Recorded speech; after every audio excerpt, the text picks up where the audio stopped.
തുറന്നുകൊടുത്തതിന് പിന്നാലെ അയോധ്യയിലെ ക്ഷേത്രത്തിലേക്കുള്ള സന്ദർശകരുടെ എണ്ണം ദിനംപ്രതി കൂടിക്കൊണ്ടിരിക്കുകയാണ്. ക്ഷേത്രം തുറന്ന് 2 ആഴ്ചയ്ക്കുള്ളിൽ ഏകദേശം 30 ലക്ഷം ഭക്തരാണ് സന്ദർശനത്തിനെത്തിയതെന്നാണ് റിപ്പോർട്ടുകൾ സൂചിപ്പിക്കുന്നത്. ദിവസവും 2.5 ലക്ഷം ഭക്തരാണ് ക്ഷേത്രത്തിലെത്തുന്നത്. ഏപ്രിൽ മാസത്തിലെ രാമനവമിയും വേനലവധിയും ഭക്തജനങ്ങളുടെ ഒഴുക്ക് വർദ്ധിപ്പിക്കുമെന്നാണ് കരുതുന്നത്. നേരിട്ടുള്ള ഫ്ലൈറ്റ് ബുക്ക് ചെയ്ത് വേഗം തന്നെ നിങ്ങൾക്ക് ക്ഷേത്രത്തിലെത്താൻ സാധിക്കും. അതേസമയം അയോധ്യയിലേക്ക് ധാരാളം ട്രെയിൻ സർവീസും ലഭ്യമാണ്. ഡൽഹി അയോധ്യ വന്ദേ ഭാരത്, അമൃത് ഭാരത് എന്നീ ട്രെയിനുകളിലും നിങ്ങൾക്ക് അയോധ്യയിലെത്താം. ഇനി അഥവാ നിങ്ങൾ ലക്നൌവിലാണ് വിമാനം ഇറങ്ങിയതെങ്കിൽ അവിടെ നിന്ന് റോഡ് മാർഗവും അയോധ്യയിലേക്ക് എത്താം. ലക്നൌവിൽ നിന്ന് 2.5 മണിക്കൂർ യാത്ര ചെയ്ത് അയോധ്യ രാമക്ഷേത്രത്തിലെത്താനാകും. അയോധ്യയിൽ എത്തുന്നതിന് മുമ്പ് തന്നെ താമസിക്കാനുള്ള ഹോട്ടൽ റൂമുകൾ ബുക്ക് ചെയ്തിരിക്കണം. ഭക്തരുടെ തിരക്ക് കൂടി വരുന്നതിനാൽ റൂമുകൾ നേരത്തെ തന്നെ ബുക്ക് ചെയ്യുന്നതാണ് നല്ലത്.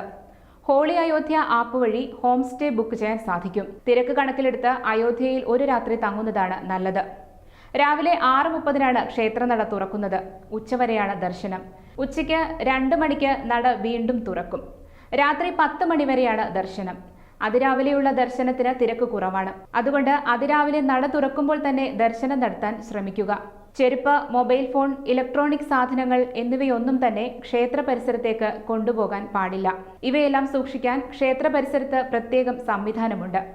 അതിനുശേഷം ദർശനത്തിനായുള്ള പ്രധാന വരിയിൽ നിൽക്കാവുന്നതാണ്. ക്ഷേത്രത്തിനുള്ളിലേക്ക് പൂക്കളോ മറ്റ് പ്രസാദങ്ങളോ കൊണ്ടുപോകാൻ പാടില്ലെന്ന കാര്യവും ഓർമ്മിക്കുക. ക്ഷേത്രപ്രവേശന കവാടത്തിന് 3-4 കിലോമീറ്റർ മുമ്പായി പോലീസ് ചെക്ക് പോസ്റ്റുകൾ സ്ഥാപിച്ചിട്ടുണ്ട്. ഈ പ്രദേശത്താണ് വാഹനങ്ങൾ പാർക്ക് ചെയ്യേണ്ടത്. ശേഷം വാഹനത്തിൽ നിന്നിറങ്ങി നടന്നു വേണം ക്ഷേത്രത്തിലേക്ക് എത്താൻ.